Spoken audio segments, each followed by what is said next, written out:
नमस्कार श्रोतागणों। सच्चाई के एपिसोड 1 में आप सभी का बहुत बहुत स्वागत है। हम ये सच्चाई नाम से एक शो शुरू कर रहे हैं इस चैनल पे, जहाँ पे हम देश विदेश, समाज, विज्ञान, इतिहास से जुड़े कुछ पहलुओं को खोलेंगे और उन्हें आप सबके सामने आपके समक्ष प्रकट करेंगे। तो चलिए शुरू करते हैं। और आज का हमारा सच्चाई के पहले एपिसोड का जो कि मुख्य विषय है वो है कुंभ, जिसे कुंभ मेला भी कहा जाता है। यूँ तो कुंभ मेला अपने आप में ही बहुत ही भव्य सम्मेलन है जिसे फेस्टिवल ऑफ सैक्रेड पिक्चर भी कहा जाता है। ये एक ऐसा पिलग्रिमेज जिसे इंग्लिश में कहा जाता है, जैसे मुस्लिमों के लिए हज है वैसे ही हिंदुओं के लिए कुंभ की वो स्थान अपने प्रकट कर रखा है और उसको स्थापित कर रखा है। कुंभ मेला हर 12 साल में एक जगह मनाया जाता है और यूं तो उसी जगह को पे वापस उस कुंभ मेला को हर 6 साल में भी मनाया जाता है, जिसे अर्ध कुंभ मेला कहा जाता है। कुंभ मेला का एक परिचय और ये भी है कि ये दुनिया का सबसे बड़ा इंसानी सम्मेलन है, यानी लार्जेस्ट ह्यूमन गैदरिंग भी है, जहाँ पे हम बृहस्पति ग्रह यानी जुपिटर के पूरे एक चक्कर, अब सूरज का एक चक्कर यानी एक रेवोल्यूशन काटने पर हर 12 साल में मनाया जाता है। यूँ अगर बात करें तो ट्रेडिशनली यह कुंभ मेला मुख्य रूप से 4 जगह मनाया जाता था, जो कि प्रयागराज, जो कि गंगा यमुना सरस्वती का सम्मेलन है, और हरिद्वार, जो कि गंगा नदी पर स्थित शहर है उत्तराखंड में, नासिक, जो कि महाराष्ट्र में है गोदावरी के तट पे नज़दीक, और उज्जैन, जो कि क्षिप्रा नदी के पास स्थित है। पर ऐसा पहली बार हुआ जब 2022 में 700 साल के अंतराल के बाद बांसबेड़िया हुगली में पहली बार यह कुंभ मेला बंगाल में मनाया गया, जो कि अपने आप में एक अद्भुत बात थी। यूँ तो हमारे भारत देश में इस तरह के पिलग्रिमेज, जो कि श्रद्धालु जाते हैं, ऐसे नहाने वाले मुख्य इस तरह से सम्मेलन जो है माघ मेला के रूप में मनाया जाता है पूरे ही देश में। चाहे हम दक्षिण भारत के तमिलनाडु में बात करें, वहाँ पे कावेरी नदी के पास महामनम टैंक, जो कि हर 12 साल में उसी जगह पे ये मनाया जाता है। तो ये एक ट्रेडिशनल रूप से एक छोटा रूप का कुंभ मेला हम इसे कह सकते हैं, जो कि माघ मेला रूप के नाम पे मनाया जाता है। इसी तरह के कुछ सम्मेलन प्रतिवर्ष सोनीपत अपने हरियाणा में, कुरुक्षेत्र में और नेपाल के पनौती शहर में भी मनाया जाता है, जो कि एक कहीं ना कहीं हमारे हिंदू इन्फ्लुएंस को दर्शाता है। चाहे हम अटक से कटक की बात करें, ये पूरे धूम शोरों से मनाया जाता है। कुंभ मेले का यूँ तो इतिहास काफ़ी पुराना बताया जाता है। चाहे हम बात करें, इसका जिक्र महाभारत में भी है, जहाँ पे पाप कटने की बारे में बताया गया है सबसे पहले। परंतु अगर हम रिकॉर्डेड हिस्ट्री की बात करें तो इसका सबसे पहले जिक्र आता है 8वीं शताब्दी में, जब आदि शंकराचार्य अपने भारत दौरे पर थे और जब उन्होंने हिंदू गैदरिंग्स को डिस्कशंस और डिबेट में बुलाकर एक डिस्कशन शुरू किया था, जिसमें वो जीते भी थे और अपराजित रहे थे पूरे डिबेट में। तो कहीं ना कहीं उनकी देन इसे कहा जाता है सबसे पहले। हालांकि ये कोई हिस्टोरिकल लिटरेरी एविडेंस जो है वो ऑथेंटिक है, इस पे इसका संक्षिप्त में हम नहीं कह सकते हैं, परंतु ये एक पब्लिकली सपोर्टेड आइडिया है। हालांकि आपको बता दें, इससे पहले भी जिक्र आता है जब चाइनीज़ ट्रैवलर ज़ुआंगज़ैंग ने 7वीं सदी में कुंभ मेले का जिक्र किया है। उस पर हम हालांकि आगे बात ज़रूर करेंगे। यह त्यौहार अपने आप में एक अद्भुत है, एक तरह से त्यौहार ही इसे कहेंगे, क्योंकि ये हर 12 साल में बृहस्पति ग्रह के एक रेवोल्यूशन को दर्शाता है, जो कि अपने आप में एक बहुत बड़ी बात है। जहाँ पे आज की current technological science and technology की बात करें, कैसेनी स्पेसक्राफ्ट जिसने सैटर्न तक सबसे पहले फ़ोटोज़ भेजा, उसकी रिसर्च की बात करें, तब जाके हमें पता चला कि एग्जैक्टली 12 साल लगता है जुपिटर को कंप्लीट करने में। एक रेवोल्यूशन, पर हमारी हिंदू मान्यताओं में इसका ज़िक्र बहुत पहले से ही है और एस्ट्रोलॉजी का एक पार्ट ये पहले से ही है। तो कहीं न कहीं ये बहुत ही आश्चर्यचकित और बहुत ही बेहतरीन बात है अपने धर्म, अपने देश और अपनी संस्कृति के लिए। कुंभ मेला इसके अलावा दुनिया का सबसे बड़ा लार्जेस्ट पीसफुल गैदरिंग है, जो कि शांतिपूर्वक तरीके से लोग मिल के सम्मेलन को पूरी तरह से समापन करते हैं। यह अपने तरह का एक अलौकिक और एक लौता ऐसा मेला है जहाँ करोड़ों लोगों का आना लगा रहता है और damage and loss of life minimal है। आपको बता दें कि ये कुंभ मेला यूनेस्को के representative list of intangible culture heritage of humanity का भी पार्ट है और ये world largest congregation of religious pilgrims भी कहा गया है इसको। किसी धर्म में इतनी बड़ी आबादी, इतनी बड़ी तादाद में एक जगह पे एकत्रित होकर इस पूरे मेले को मनाना, ये अपने आप में एक अचंभा करने वाला विषय है। Historical origins. तो बात करते हैं कुंभ के इतिहास के बारे में। तो कुंभ के पीछे जो माइथोलॉजिकल स्टोरी है वो कुछ इस तरीके से है कि हिंदू मान्यताओं के अनुसार अगर हम बात करें तो पुराणों में भी इसका जिक्र है। तो ये खास करके ये बात है भागवत पुराण के समुद्र मंथन से जुड़ी हुई, जब भगवान विष्णु ने मोहिनी अवतार लिया था और इसी बीच जब उन्होंने अमृत यानी कि एलिक्सर ऑफ लाइफ, उस ज़माने में जो अमृत था, जब देवता और दानव में लड़ाई हुई तो विष्णु जी ने इस झड़प में छीनते हुए दानवों से जब वो छीना देवों के साथ मिलकर उस अमृत को, तो कुछ बूंदें जो थी उस अमृत की गिरकर धरती लोक पर आ गिरी। तो यह जो बूंदें थी ये तकरीबन कुछ इलाकों में गिरी, कुछ 4 इलाके थे ऐसे जो कि आज हम उन्हें हरिद्वार, प्रयागराज, नासिक और उज्जैन के नाम से जानते हैं, जहाँ पर आज के ज़माने में हम कुंभ मेला मनाते हैं।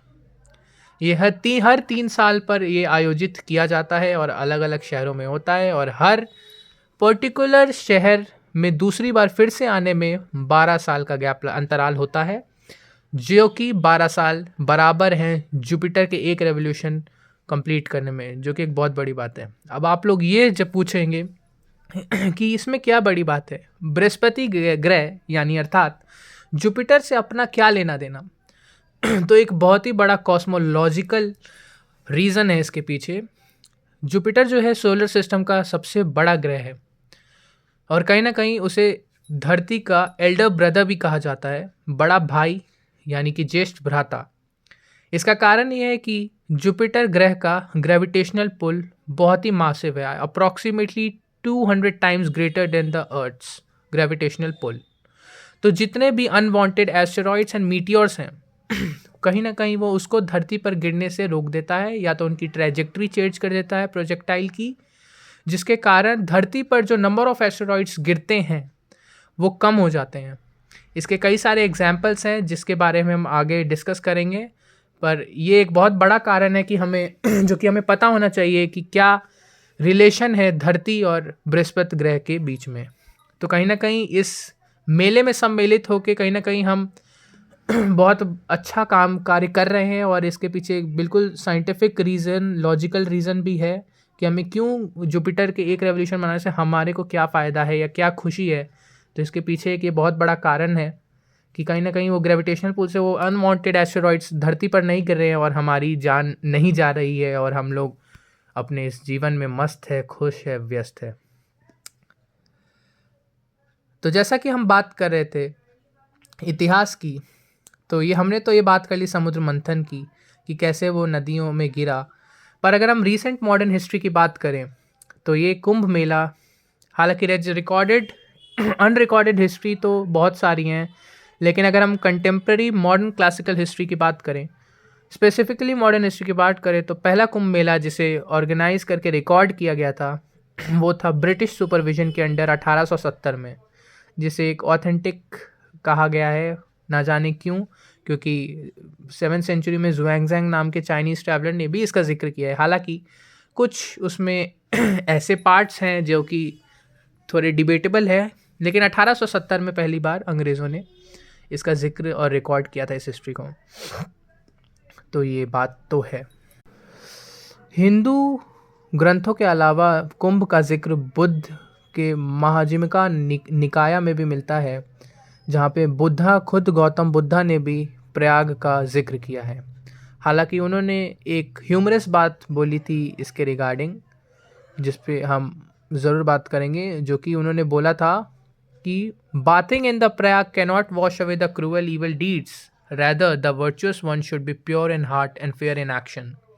जिसका क्लियर हिंदी में सिंपलर अनुवाद ये है कि मात्र प्रयाग में अपने आप को नहा लेने से आपके सारे पाप नहीं कटेंगे, ईवल डीड नहीं कटेंगे, बल्कि एक साफ सुथरा मन और सही कार्य कर्म आपके लिए ज़रूरी है। तो ये एक बहुत ही अच्छी बात उन्होंने कही थी कुंभ के ऊपर, जिसे ज़रूर हर मनुष्य को अपनाना चाहिए। माघ मेला से कुंभ मेले का सफ़र। तो आइए अब हम बात करते हैं कि कैसे छोटी छोटी जगहों पे माघ मेला मनते मनते यह मेला कुंभ मेला बन गया। तो अगर हम बात करें ब्रिटिश ऑथर जेम्स लॉक्टफील्ड की, जिन्होंने इंडियन रिलीजन्स एंड स्टडीज़ में महारत हासिल की है, तो उनके अनुसार शुरू से यह पारंपरिक त्यौहार 5वीं शताब्दी से लगातार मनाया जा रहा है। उस ज़माने में 5 साल के अंतराल यानी 5 ईयर गैप में यह त्यौहार मनाया जाता था, पर जियोग्राफिकल रीजंस के कारण तकरीबन 12वीं सदी के आसपास इसे 3 साल के अंतराल यानी 3 ईयर गैप में आयोजित करना शुरू कर दिया गया। आपको बता दें, ऑथर के अनुसार यह जो मेला है पहले अखाड़ा, या जिसके ऊपर हम आगे चल के बात करेंगे, अखाड़ा आयोजित किया करते थे, परंतु कुछ मिसमैनेजमेंट के कारण तथा अंग्रेज़ों की खास रुचि के कारण यह 1870 से अंग्रेज़ों द्वारा आयोजित किया जाने लगा, जिस पर कुछ रूप से कहीं ना कहीं कुछ करप्शन के एलिगेशंस भी लगे चंदा मांगने के कारण। 16वीं शताब्दी में तुलसीदास ने रामचरितमानस में भी इस प्रयाग मेला का नाम दर्ज किया है, इसके ऊपर लिखा है, परंतु खास रूप से इसे कुंभ का नाम नहीं दिया गया। उन्होंने प्रयाग मेला एनुअल मेला का नाम से इसका जिक्र किया है। आपको बता दें, मुस्लिम हिस्टोरियन एन.ए. अकबरी, जो कि लिखी थी अबुल फजल ने अकबर के ज़माने में, उसमें भी प्रयाग को king of shrines for Hindus कहा गया है, यानी सभी श्रद्धाओं के जगहों में सबका राजा कहा गया है। आपको बता दें, ऑथर लॉक्टफील्ड के हिसाब से कुंभ मेला सबसे पहले हरिद्वार से शुरू हुआ था। आपको बताते उस ज़माने में हरिद्वार कुंभ मेला का जिक्र ज़्यादा है और तवज्जो भी हरिद्वार के कुंभ मेले को ज़्यादा दिया गया है, परंतु मॉडर्न पीरियड तक आते आते प्रयागराज को ज़्यादा इम्पोर्टेंस दी गई कुंभ में।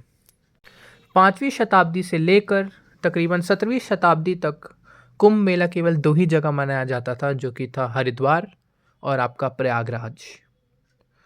परंतु उज्जैन में इसकी शुरुआत तब हुई जब मराठाओं ने नासिक से कुछ लोकल फेस्टिविटीज़ अरेंज करने वालों तथा ब्राह्मण्स को उज्जैन बुलाया, ताकि वह वहाँ भी इसे शुरू कर सके, जहाँ पे फिर और उसके बाद उज्जैन में भी पारंपरिक रूप से प्रयाग मेला या कह लीजिए कुंभ मेला बनाने की प्रथा शुरू हुई।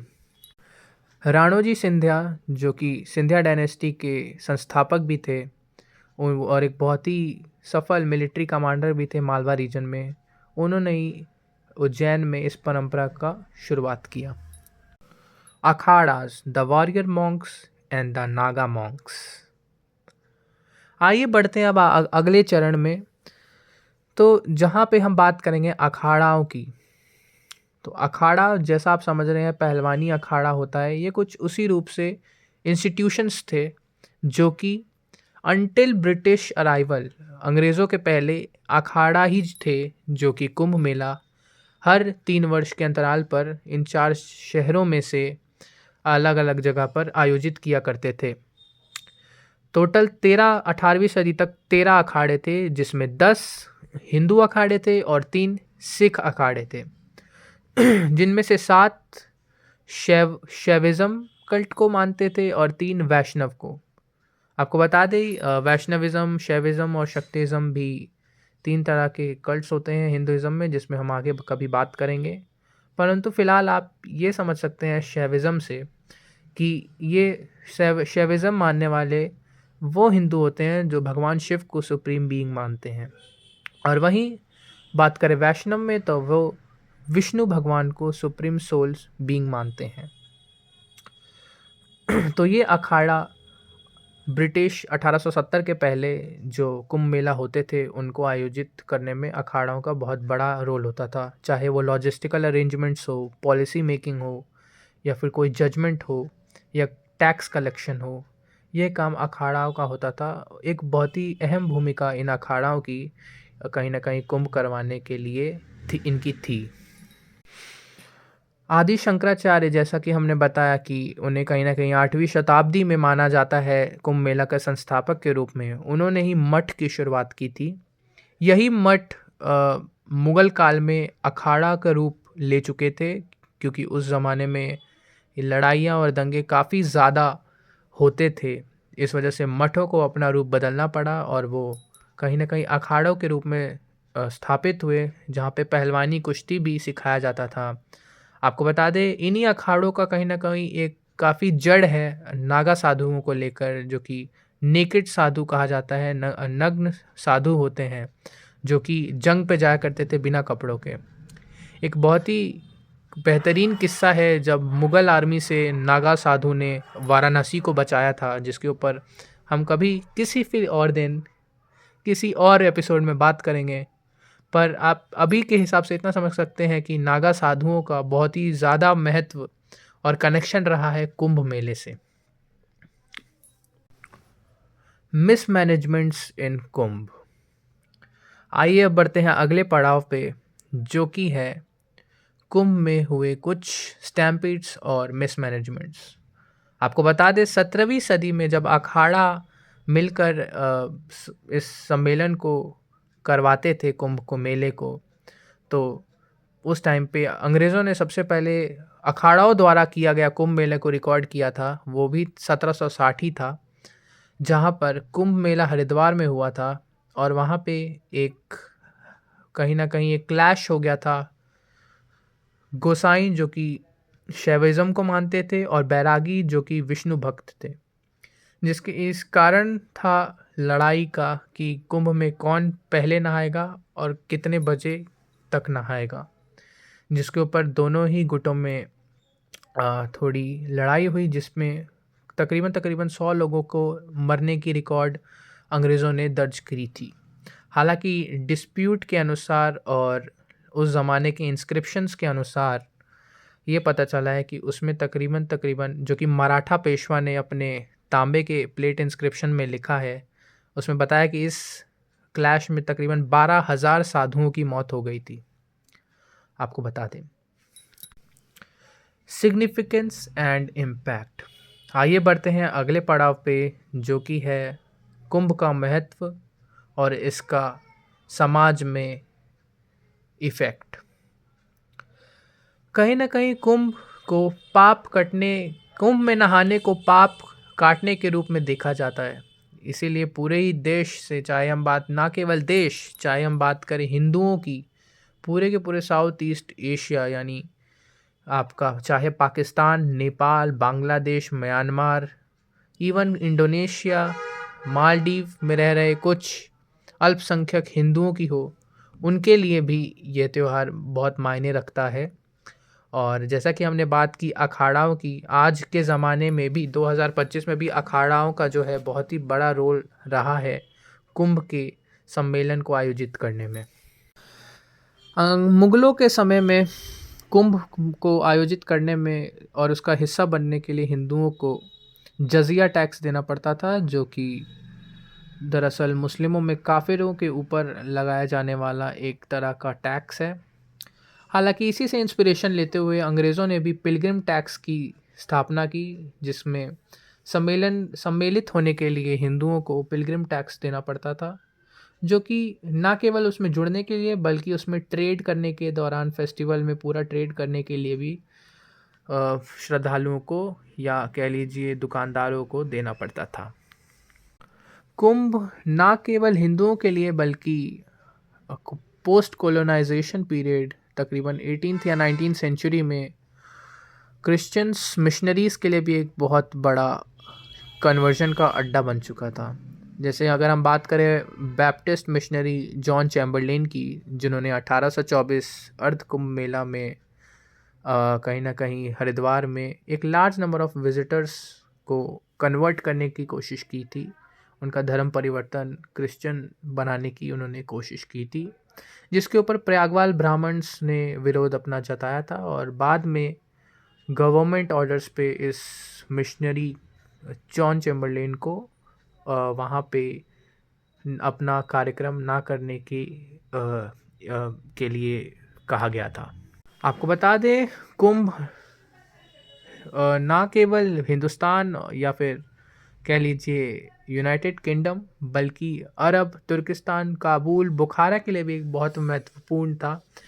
आपको बता दें 1814 का जो कुंभ था उसमें रिकॉर्डेड हिस्ट्री में बताया गया है कि वहाँ पे हॉर्स ट्रेडर्स बुखारा, जो कि आपका सेंट्रल एशिया में है, अफ़गानिस्तान का काबुल, तुर्कमेनिस्तान, यहाँ से भी ट्रेडर्स आते थे, घोड़े की ट्रेडिंग होती थी, लोग ख़रीदते थे घोड़े को और एक बहुत ही बड़ा एम्प्लॉयमेंट का ज़रिया था।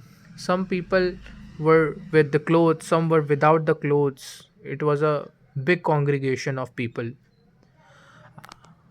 कुंभ ना केवल आम आदमियों के लिए बल्कि शाही लोगों के लिए भी खास मायने रखता था।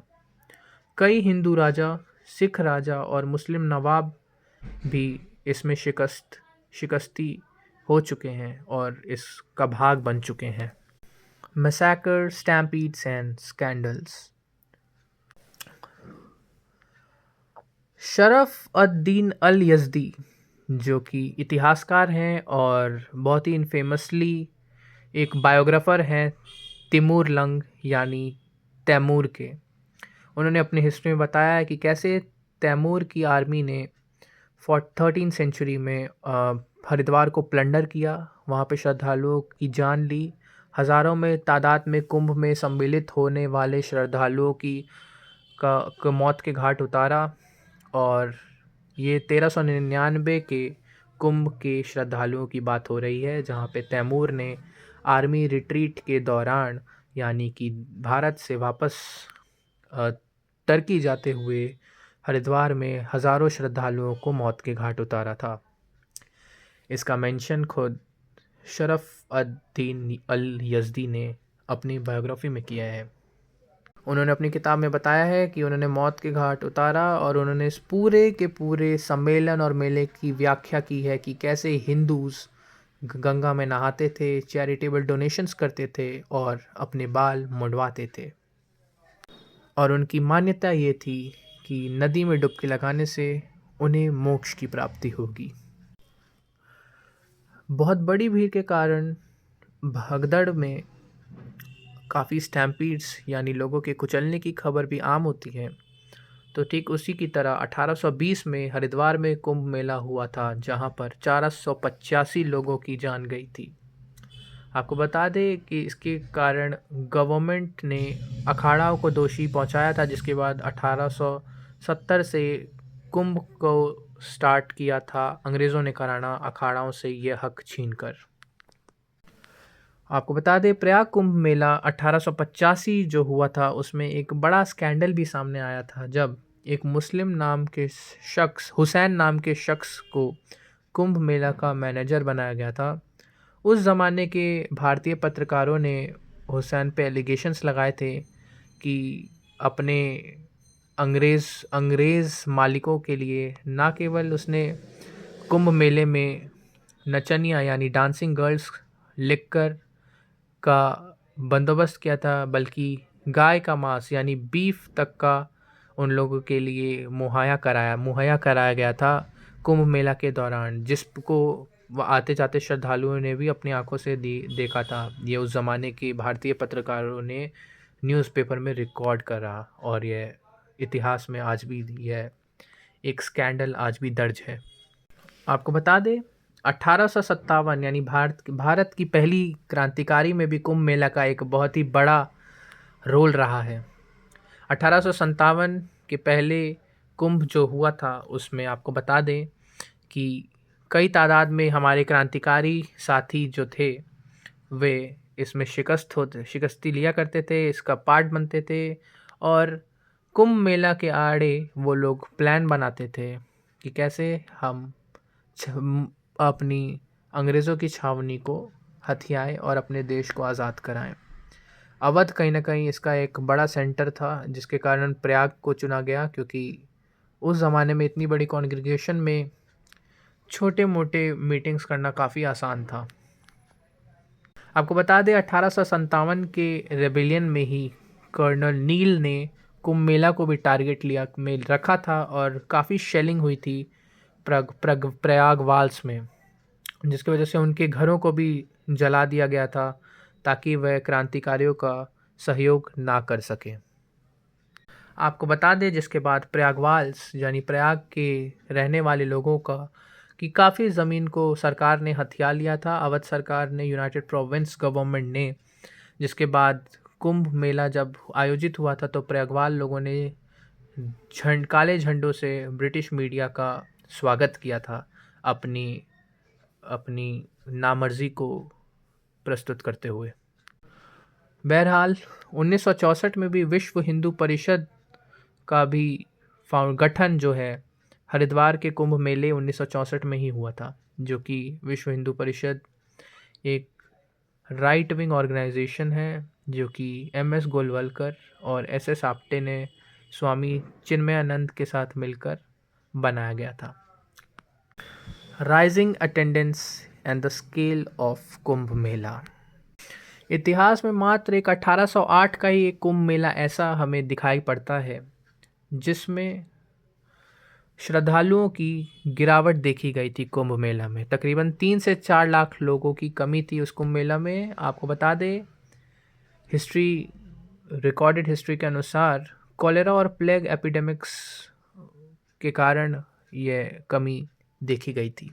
मॉडर्न पीरियड में भी वर्ल्ड वॉर 2 के टाइम पे हमारी कॉलोनियल गवर्नमेंट, ब्रिटिश गवर्नमेंट ने कुंभ मेला के ऊपर बैन लगाया था, ताकि आने जाने और ट्रांसपोर्टेशन का जो फ्यूल है उसे बचाया जा सके और उसे कहीं ना कहीं हम वॉर में लगाया जा सके। और जिसके कारण जो सरकार थी उन्होंने एक फॉल्स र्यूमर भी फैला दिया था। र्यूमर कुछ ऐसा था कि जापान जो है उसने बॉम्ब लगा दिया है कुंभ मेले में, ताकि कोई भी जाए वो बॉम्ब फटे और लाखों लोग की मौत हो। हालांकि एक झूठा र्यूमर था जो कि खुद कॉलोनियल सरकार ने ही फैलाया था, जिसके कारण 2 से 4 मिलियन यानी 20 से 40 लाख श्रद्धालुओं की कमी देखी गई थी 1942 में। हालांकि आज़ादी के बाद ये आंकड़ा निरंतर बढ़ता ही गया है। आपको बता दें 2007 में तकरीबन 7 करोड़ श्रद्धालुओं ने 45 दिन के इस अर्ध कुंभ मेला को प्रयागराज में अटेंड किया था। यह आंकड़ा 2013 में 12 करोड़ तक पहुंच गया, और यह नासिक में जो उसके बाद वाला था उसमें 7.5 करोड़ का आंकड़ा रहा। और आपको बताते ही 2025 में जो ये महाकुंभ लगा है ये अभी तक का लार्जेस्ट है, ना ही केवल इंफ्रास्ट्रक्चर के लहजे से बल्कि attendance, number of people participating और स्केल ऑफ प्रेपरेशन से ये एक बहुत ही भव्य महाकुंभ आयोजित हुआ है। आपको बता दें ना केवल पर्टिकुलरली स्टेट गवर्नमेंट बल्कि भारतीय सेंट्रल गवर्नमेंट से भी कुंभ को काफ़ी तवज्जो दी जाती है। अगर हम बात करें 2019 अर्ध कुंभ जो कि प्रयागराज में हुआ था, उसके कंस्ट्रक्शंस इंफ्रास्ट्रक्चर डेवलपमेंट के लिए $52 बिलियन या कह लीजिए 42,000 करोड़ रुपए का आवंटन हुआ था, जिसमें एक टेम्पररी सिटी भी बनाई गई थी 250 हेक्टेयर की, जिसमें 1,22,000 टेम्पररी टॉयलेट्स का भी आवंटन किया गया था। जिसमें डॉर्मेट्री टेंट से लेके 5 स्टार टेंट तक का भी प्रबंध था। आपको बता दें भारतीय रेल द्वारा 800 स्पेशल ट्रेन्स का भी आयोजन किया गया था। आर्टिफिशियल इंटेलिजेंट वीडियो सर्वेलेंस और एनालिटिक्स भी सबसे पहली बार 2019 के प्रयागराज अर्धकुंभ में यूज़ हुआ था, जो कि IBM द्वारा स्पॉन्सर्ड था। आपको बता दें disease surveillance river transport management भी IWAI यानी inland waterways authority of India ने शुरू किया था, और उन्होंने अपना ऐप भी बनाया था जो कि था डिजी रिवर। आपको बता दें 1895 में मार्क ट्वेन भी भारत के दौरे में आए थे। मार्क ट्वेन जो कि एक बहुत ही बड़े अमरीकी ऑथर हैं, उन्होंने भी 1895 में कुंभ में आयोजित जो कुंभ था उसमें शिकस्ती दिखाई थी, और उन्होंने भी इस कुंभ के लिए कहा था one of the greatest modern psychological, not only psychologically but also visually the largest religious gathering where not only poor but even the stronger people, whether wealthy people, are standing together and dipping in the river Ganga। तो ये उनके views थे जब वो 1895 में आए थे। आपको बता दें उन्हें the most humorist American ever to be born भी कहा जाता है। उन्हें अपने रोचक कहानियों के लिए आज भी उनकी किताबों के द्वारा जो है लोग जान सकते हैं मार्क ट्वेन को।